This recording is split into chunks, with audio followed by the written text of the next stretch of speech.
being an old person, part of my little objectives I had it written in my head kind of that I want to start with a little bit of human interest before actually going in and talking about things. And I thought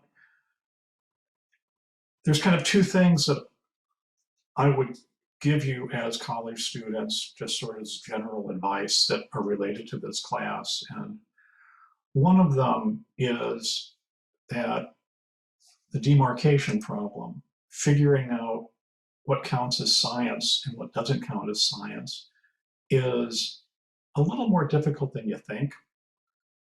And it comes up against our experiences in college more often than you might think.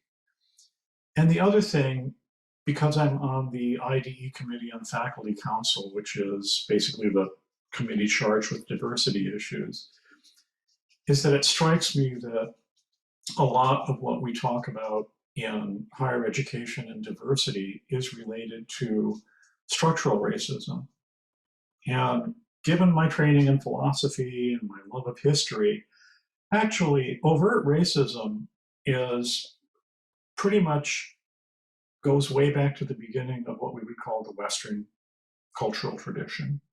So you may have noticed that if you go over to Rocheport, there's the Lyceum Theater. Well, that's named for the school that Aristotle started.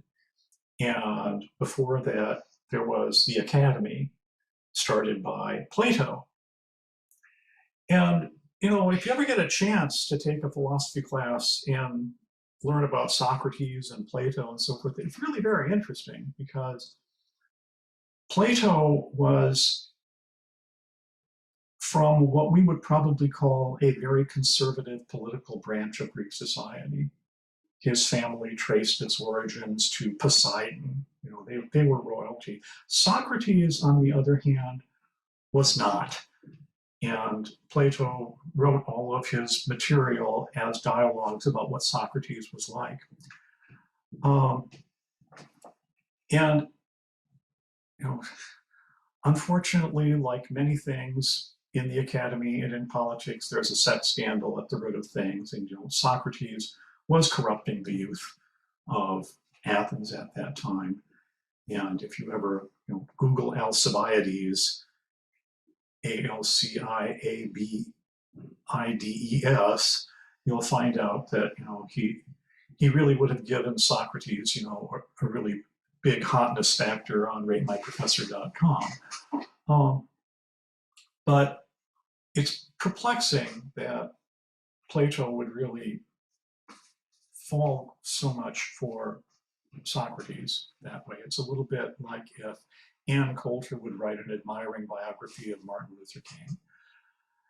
And on the other hand, Aristotle was really not quite proper. He was from Macedonia, so he really wasn't quite thought to be a Greek. As a matter of fact, if you think about the word barbarian, that comes from the Greek word barbaros, which is a bunch of Greek people making fun of how foreigners sound. Barbarians are the ones who go bar, bar, bar, bar, bar. So the Lyceum was different than the Academy because they would allow Greeks from other parts that were not Athens in. And they almost in Athens got rid of slavery, but they didn't quite. It's kind of fun to think about, right now you are all in the liberal arts. And where does that word come from? I mean, some people in the current political environment think that it means that we're going to convert you all into political liberals, which is not true. And other people think that you're going to be liberally educated, as we're going to sprinkle all kinds of facts into your head and you will somehow become a more rounded person. But the word liberal arts comes from actually libera, that is, this is the education that free people had, that they were entitled to and not slaves. Techne, technology, was thought to not be a liberal art. Techne is something that slaves could learn. Slaves could be architects. But the liberal arts, well, how many of them were there? There were 7 of them. There were 3 of them and 4 of them. The 3 of them we called the trivium, and the 4 of them we called the quadrivium, which is a fancy word of saying 3 and 4. So the trivium, grammar, rhetoric, and logic. Grammar, how you can say things correctly. Rhetoric, how you can say things to other people to convince them. And logic, how to speak truthfully. And the quadrivium, music is our first one. That is how we count time and tone. And arithmetic, how we count things. And geometry, how we measure the earth. Geo, the world, metry, measurement. And the last one, of course, astrology. These were thought to be our sciences. And you might think, well, us poor benighted people, why would you ever think astrology is a science? At that time, what could make more sense than to believe that the heavens affect the earth?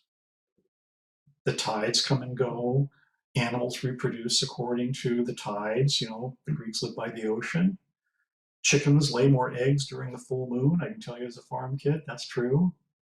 Animals tend to give birth during given seasons, and astrology at that time was a science.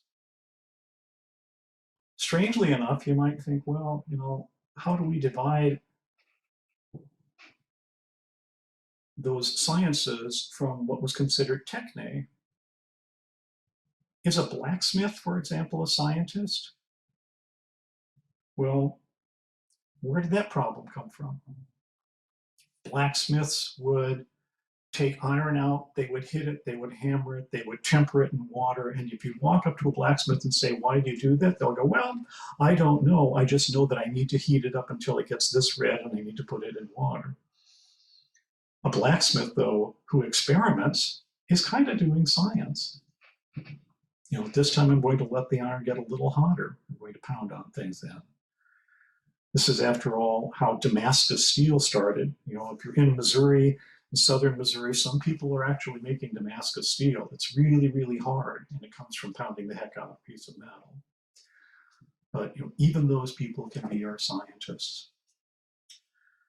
Okay, well, are there questions?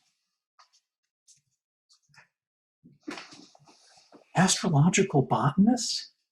What's that? This is from a chat.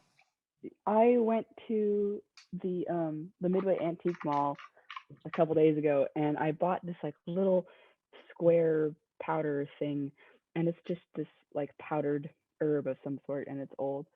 And I was looking it up, and on the Wikipedia page, they're talking about astrological botanists, which are people who studied plants based off of how the heavenly bodies were affecting them. So the idea was okay, so if the astrological bodies affect your health, then the medicine you need to take also needs to be simultaneously affected by the same stars. So if Venus is making you sick, then you have to have a plant that's affected by Venus. And so that's kind of the idea. That's very much in keeping with medieval science. I mean, there was the theory of the affinities. So if your heart is sick, then you need something that the heart was thought to correspond to the sun. So maybe you've heard of a liquor called a cordial. Well, it's thought that you had a few flakes of gold because gold is having to do with the sun, and drinking something with gold in it, and maybe some sunflower seeds, because sunflower seeds have to do with the sun too, and those things are going to make you better. The crazy thing is some of those medieval remedies were passed down and they actually worked. It was just kind of trial and error and accident. But that's cool. I've decided that when people say what are you majoring in, I'll say something stupid sometimes, like underwater basket weaving, but now I'm going to say astrological botany. Mm-hmm. This sounds way more cool. Yes. All right. Well, apart from that, how are things going? Any questions on chapter 10?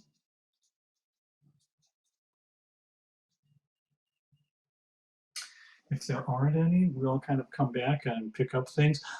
For those of you who have downloaded the PowerPoint over the weekend, I kind of thought, oh, I have a few little things I can add here that will hopefully explain things a little better. So I updated the PowerPoint, so you might want to download it again.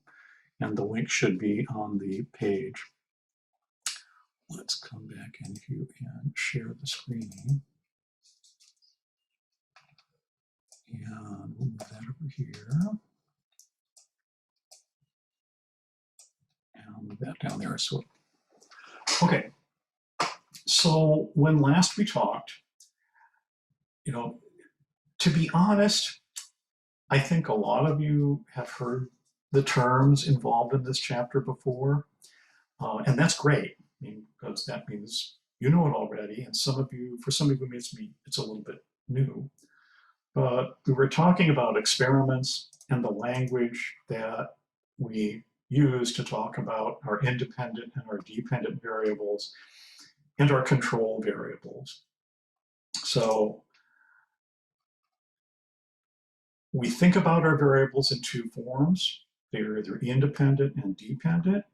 And just for vocabulary's sake, your independent variable is often something that you manipulate.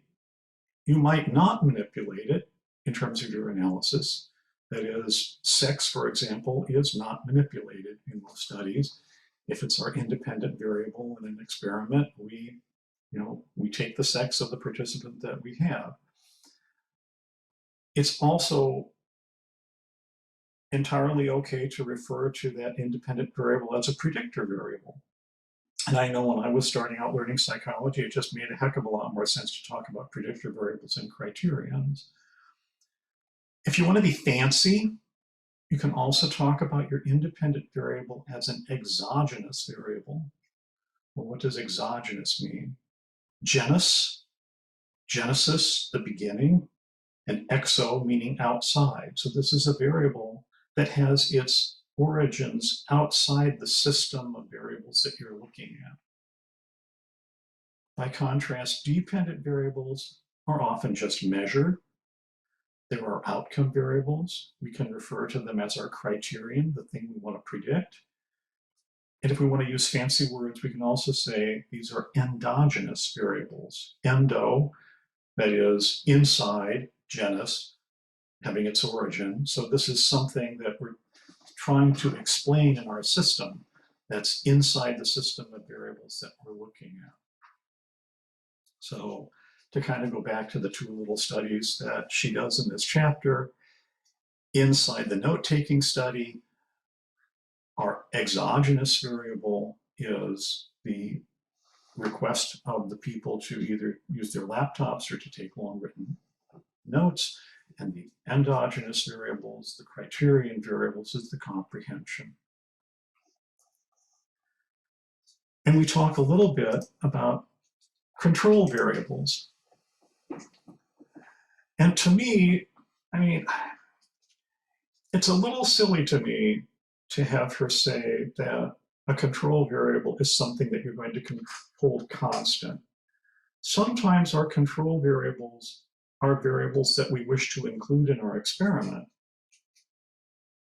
And I don't necessarily hold it constant. So for example, I might look at, right now I'm doing this study of the correlates of people dropping out of classes dropping out of Mizzou. And one of the variables that I want to control for is whether or not you are a first generation college student, because people whose parents did not go to college have special challenges. Well, I'm not going to look at only people who are first generation students or only people who are not, but sometimes I might want to control for the rest of the variables I'm looking at for that first generation status. Or I might want to control for the high school grade points that people had.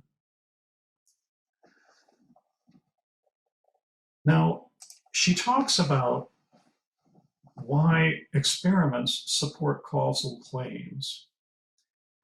And it's important to say experiments have stronger supports for causal claims than just an observational study.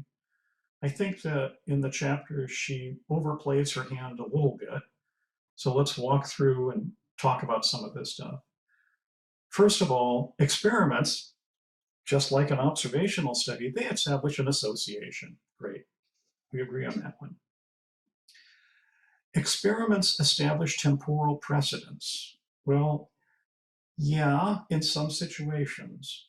So when I ask people to use a laptop or take handwritten notes, and then afterward assess their performance, yes, one came before the other. And, I can't say your comprehension made you go into the laptop condition or the handwriting condition, because by virtue of my experiments, one came before the other. And a well-designed study, but in point 2, just because there's temporal precedence, I can still be a little snippy about whether a causal claim has been established. So if I'm looking at an experiment where, for example, I assign kindergartners to an enriched instructional environment or a standard teaching environment, and then 4 years later come back and say, hey, does this cause how people perform later? Maybe it's the case that many other variables are at work here that are just general maturation, that is, how children change over the course of time. And to the extent that people might drop out of my study as a result of being in my intervention or my control group, maybe some of the causal effects are not as strong as I think they are. Finally, a well-designed experiment helps you understand, helps you make a better case for it, the internal validity of the relationships going on. So it's not the case that we just do J-random, I'm going to do an experiment. But if you do that experiment with a close eye to what other research is out there, or to me, what a reasonable skeptic would say about an association you're seeing, you got yourself a better study. Now, here's me, and this is new material, and you're the very first class that I've ever tried to explain this to. But if we're thinking about pictures of causality, when we just have an association study, when we don't do an experiment, we really don't know any of the following outcomes. So, as a matter of fact, I'll come here and delete that.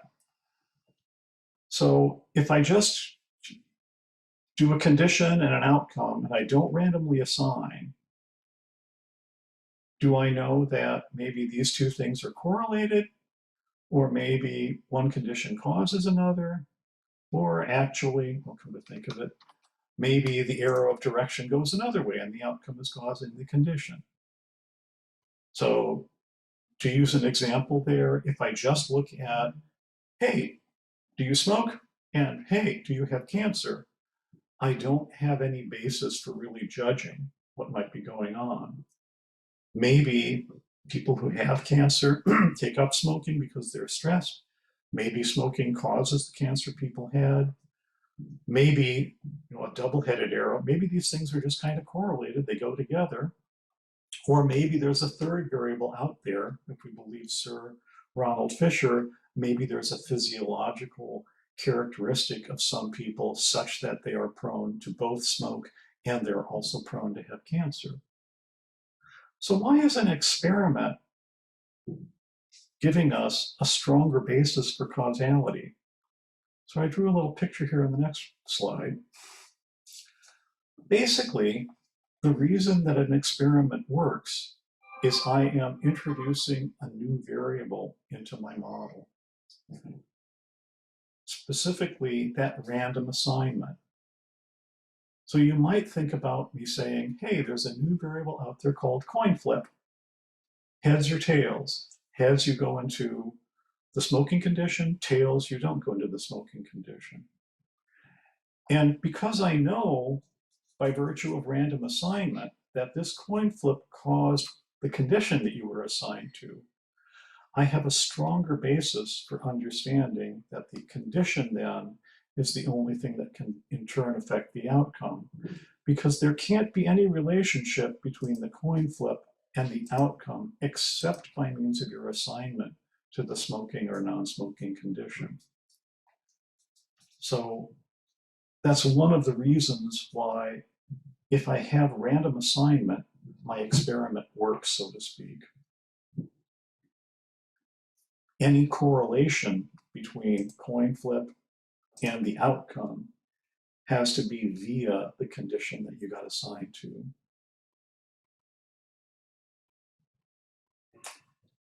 Is that anywhere on target? Could you give an example of the coin flip one? So the way I'd like you to think about it is, the book talks about random assignment being really good. And if you can randomly assign a condition, you've got a causal relationship going on. So the scenario that I have here is, say I'm interested in the relationship between smoking and cancer. If I assign animals, say, to a smoking or a non-smoking condition randomly, then that's going to be the only thing that determines the condition that you're assigned to. And there's nothing about that flipping of the coin that has any relationship with the outcome. To sort of use what we were talking about last time, the effect of the coin flip on the outcome is entirely mediated by the experimental condition. That is, there's no relationship between this random variable of heads or tails and the outcome except by means of the experimental condition. The thing I'm trying to avoid here is, if you would take my next class in graduate school, I admit postbacks into it too. You can talk about something called the tracing rules, and where the correlation between coin flip and outcome is. So if you think about this coin flip in condition variable as just by itself as a little regression, there's a regression weight here. And what you're saying is the correlation between coin flip and outcome is going to be this regression weight times that regression weight. And because of that, you then, if this arrow was reversed and the outcome arrow went from outcome to condition, there's no correlation at all between coin flip and outcome because of something called the tracing rules. But I was kind of hoping just to say that at this point in your life, we have introduced the idea of mediation. And the reason that that experiment supports a causal claim is because condition completely mediates the relationship between a little heads or tails variable of random assignment and the outcome.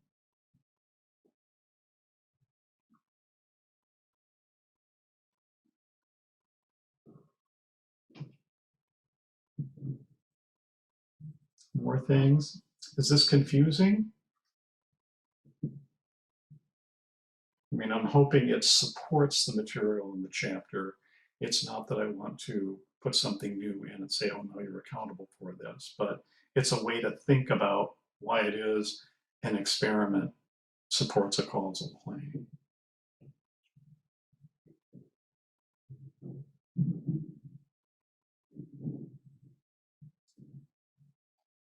Got office hours afterward, we can certainly come back and and talk more about this.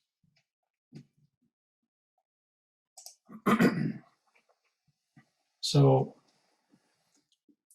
experiments establish a covariance.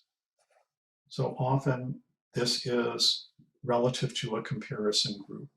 So in the study of note-taking ability, we got people taking longhand notes and we have people taking notes on their laptop. So at the end of the day, we're interested in knowing, are the laptop people different than the longhand note-taking people?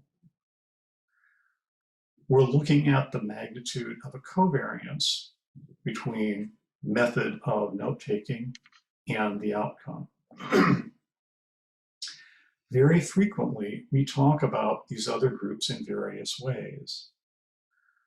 Sometimes, so in this particular example, with the note-taking one, we're talking about comparing what we call treatment groups. The treatment being, hey, here's how you should take notes.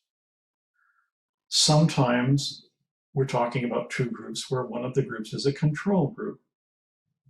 So if you're using a medication to help with depression, the control group might be a group that receives a sugar pill. They're a placebo control group. Sometimes that control group is simply not having any treatment. So if you're looking at depression, sometimes we will look at the performance of people who are on a wait list for treatment. So they're not getting a placebo, it's just watching the natural course of depression. And there's some reasons why we do that in the case of, I know a lot of clinical examples. There's reasons that we look at depression, for example, mainly because depression, when people refer themselves for treatment, there's a spontaneous recovery rate that people come in when they are in crisis. And very often that crisis resolves a bit on its own. And that's not necessarily a therapeutic effect. So you've got to establish that your method of therapy is going to be better than not having anything at all, and they would have recovered anyway. In the baby study, where in one condition the experimenter played with the carabiner and tried really hard to do something and did it and said yay afterward, the control group was just to hand the kid the toy. So there's no placebo for the baby group in that situation. It's just a control group. Again, these are things that are vocabulary. And some of you, you've already got this vocabulary down. In terms of understanding it, control groups are not placebo groups. Placebo groups are a type of experimental control. Placebo groups don't necessarily have to be sugar pills. Placebo groups can be a mock intervention. I've talked about something called the Rosenberg effect. So if you come into a workplace or if you come into a classroom and say, hey, I've got this great new experimental way of delivering classes to you, then there might not actually be anything great about your method. People in the classroom just might be picking up on the fact that you're really excited and happy about this way to treat things, and people feel a little more special because someone's actually caring to try to teach them well. And as a result, people do better. So if you're going to do an intervention, it's important that you have an intervention that, frankly, no one really believes in, but that people can convey as, and here's our intervention, to compare it with your experimental treatment.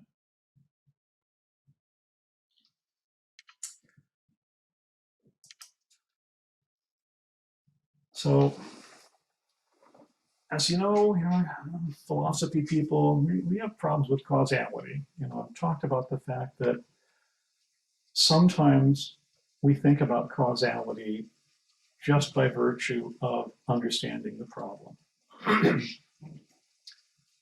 Sometimes, in the chapter, in the examples that she presents, we think that the relationship between two variables is causal because one happened before the other. So if we start out by saying, okay, agreeing with the book, both of the examples that she writes about here have a temporal part to it that helps you think about causality. So if you have people taking notes longhand or on their laptop, and then afterward you do their comprehension, you're probably better off. You can say that there's a causal relationship there because the degree of comprehension did not cause which experimental condition you had. And similarly, when you have the babies in the baby study, you can't go backwards in time and say, well, this baby is persevering because it caused them to be in the experimental condition with an enthusiastic experimenter overcoming an obstacle. So that works. In other times, the very fact that you have a temporal lag is a problem because people mature or people get fatigued.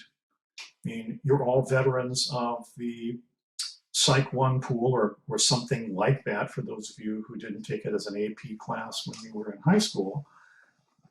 Then, a lot of those studies, quite frankly, can be very boring. And you're not going to do as well later on in the experiment than you did in the beginning.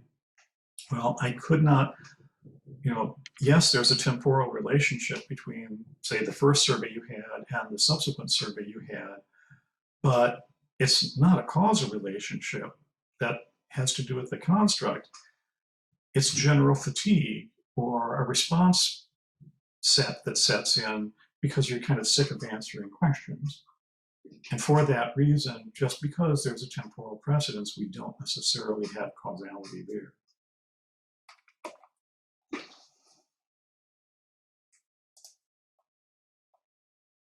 So let's talk a little bit about experiments and why a well-designed experiment is really, really good. Now, the three terms here to think about are design confounds, selection effects that exist in your study, and other variables that might be a confound. And let's deal with these in order. Design confounds. Way back when the Earth's outer crust was cooling and I was an undergraduate, one of the people that I worked with was a social psychologist, and they were interested in whether something called a coactor would reduce anxiety. A coactor is a confederate who just sits next to you. And what they would have the person do is there were two conditions, and in one condition, the confederate came in and the research participant came in, and they filled out some forms. And in the experimental condition, they then filled out a survey that involved a stressful issue. And this is kind of before human subjects were what they are now. We would also strap them to a little electroshock thing on their fingers and say, you're going to get an electric shock. Now, no one actually got an electric shock. But putting electrodes on somebody and telling them they're going to get a shock is upsetting.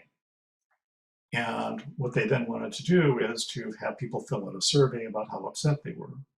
So that was the experimental condition. In the control condition, the researcher came in and the confederate and the subject came in. And then they said to the research subject, okay, we would like you to get up and leave the research room we're in now and go next door and sit down. And we'll put the electrodes on you and we'll have you fill things out. Well, there's a design confound there because in your control group, they didn't, they got up and they walked over to the other place. And was it the case then that you have somebody else in the room with you that causes you to be different? Or is it the case that you get up from the room and you walk to a new room, a new environment, and you're subjected to a stressor? So those are kind of, by design, you don't know because you confounded having people get up and walk down the hall with the experimental treatment you have. Confounds are more general. They can be anything that causes there to be a difference in treatment. It's another third variable out there that's affecting the relationship. Selection effects in the middle concern the fact that in this day and age, we have people volunteering to be in studies. And to the extent that some studies may actually, some conditions may be more aversive or more attractive to people, you might have people choosing to sign up for your study for one condition more than the other condition. So if we come down here and we look at design confounds, sometimes we have that systematic variability that maybe in some conditions, I have people who, who walk down the hall to do the condition being a systematic way that I've affected the variable that I'm looking at. And unsystematic variability is all the other reasons why people might differ from each other.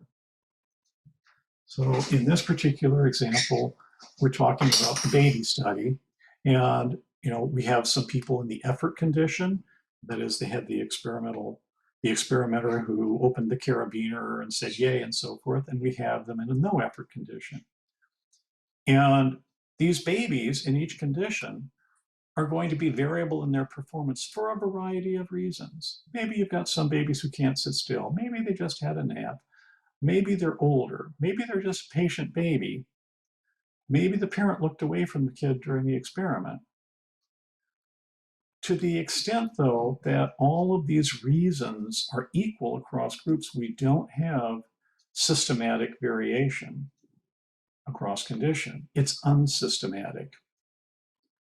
If, however, the babies in the effort condition happen to be composed only of older kids, and these ones over here were younger kids, then I have systematic variability, and it's harder for me to interpret the differences between the experimental and the control conditions. We'd like, if we can, to reduce the unsystematic variability, even in that study, even though we can say there's differences there. And the reason we would be happy if we can do that is this will reduce the measurement error involved in our dependent variable. And the way that we address this is with matching, which we'll talk about in a minute.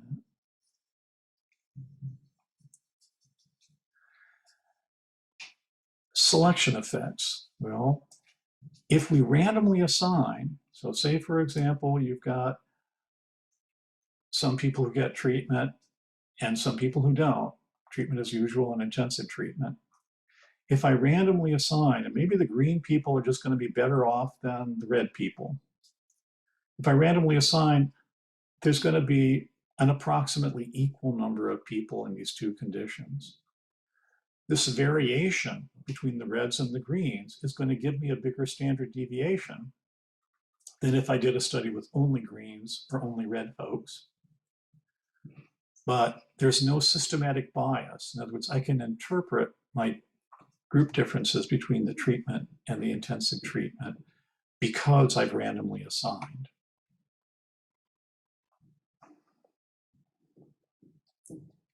Now, if I can control this assignment, if I could match people on it, then I can take into account this difference between the red and the green people.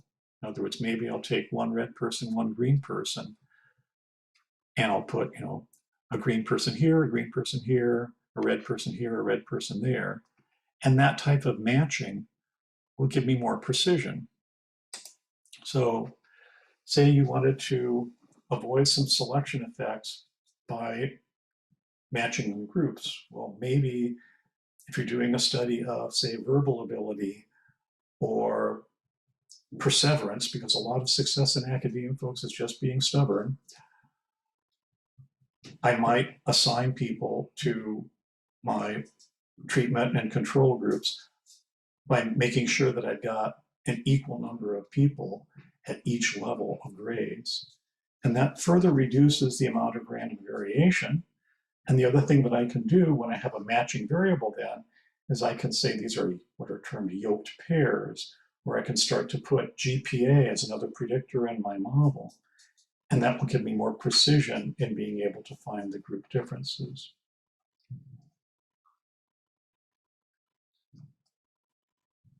Okay.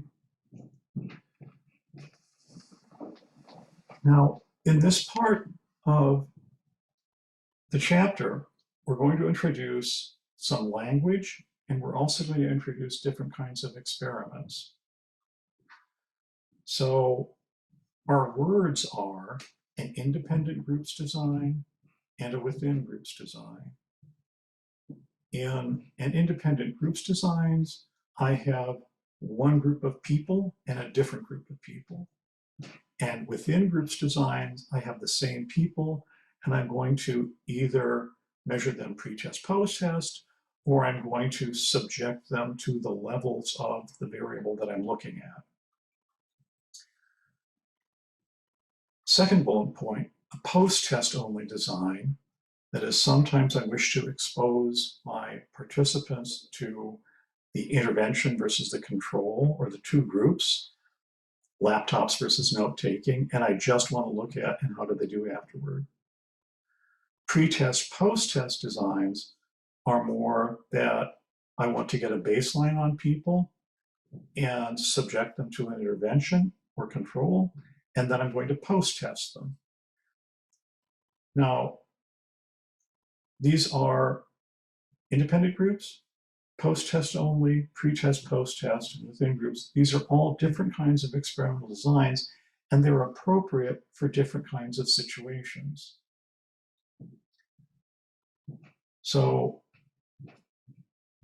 independent groups designs are kind of useful when you have an intervention that is so significant that you can't expose the person to another condition without the person going, what do you mean? So sometimes in an experiment, you might say, do this little maze task that I have here. And what we do in manipulations of self-esteem is, regardless of how the person does on the maze, you tell the participant, this is going to really, really determine how smart you are. And on another condition, we might say, this is just kind of a fun thing, just do that, and then we'll go on to the next study. The intervention of this test is going to tell you how smart you are. It's designed to increase anxiety, to increase threats to self-esteem. Well, you can't do that with the same person. You can't say, sit down and do my maze thing, and it's going to tell you how smart you are. Oh, by the way, and here's the maze thing again. By the way, don't pay any attention to it, because they're not going to believe you in one of those conditions. In those cases, you probably maybe can only do a post-test design. That is, you can just do an assessment. Similarly, in the study here with the babies, you can't do a pre-test, post-test on the babies. Although, if you had patient babies, that would be a really nice thing, because the older babies then would be the same baby in both conditions. You wouldn't have that variation, and you could take it into account statistically. But babies are impatient creatures, so you're kind of stuck with being a post-test design being the best thing you can do. Pre-test and post-test designs are nicer when you're trying to look at gains in learning or growth or how people's attitudes change. And this is because you have a baseline that you can then compare to the experimental intervention. Sometimes pre-test, post-test designs are useful in educational interventions. What did you know at the beginning of the class and what do you know later? And I might be interested in knowing, did you learn something while you were in this class? Probably, honestly, in all the classes you've had, a certain subgroup of people come into the class knowing an awful lot already, and they're not going to learn a lot. Other people come in knowing fairly not so much. And depending on the class you're having, it's kind of a decision. is the instruction pitched at an appropriate level? Is it going to be, and good instruction is a mix of appropriate challenges and supports. You can't have so many supports that people are bored because they check out. And similarly, you can't have so many challenges that people are overwhelmed because they tend to burn out. So you have to kind of, that's generally why I say, I know a lot about psychology, but one thing I don't know is what you don't know. And I really need to know that, because left to my own devices, I'm just going to keep on talking about something I find kind of sort of interesting. And people may not follow if they don't have some of the basic words. On the other hand, I may be talking about something that's so elementary that people are bored. And I tend to err in thinking, oh my gosh, people are really quiet, they must be bored, therefore I should talk faster and I should make it even more interesting, which is not a good strategy.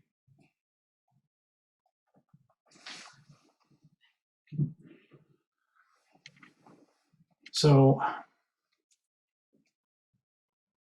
a little bit of vocabulary. Sometimes we talk about independent groups. Another word we talk about is between subjects designs. Another equivalent word is between groups designs. Those are all the same things when you hear psychologists talk about them.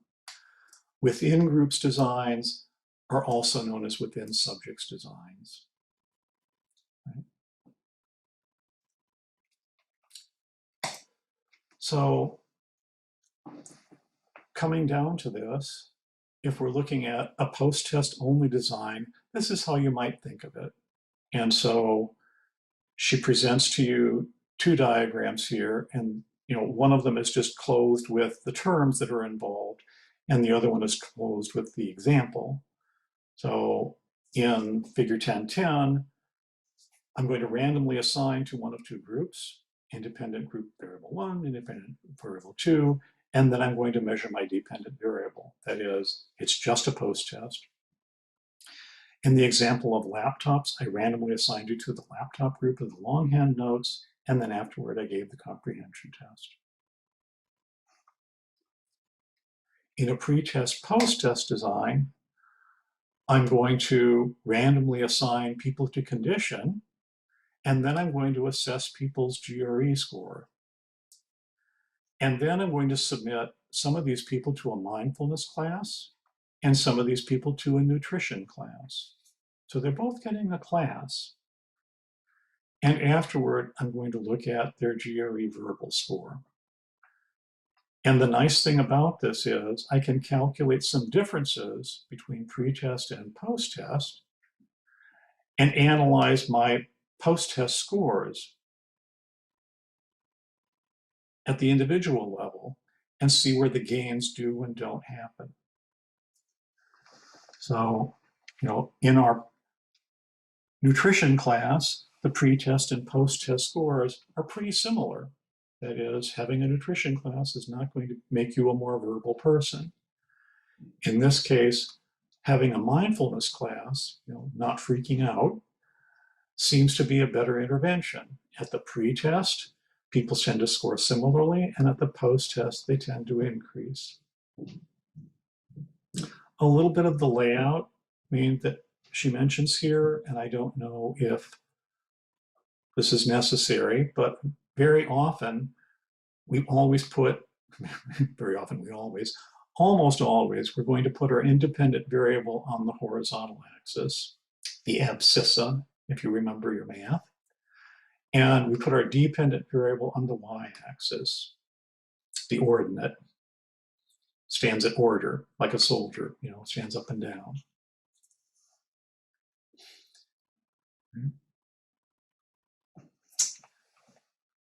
I see that we are at time, so let's put a pin in this for today, and we'll take up the rest of the PowerPoint for the chapter later on.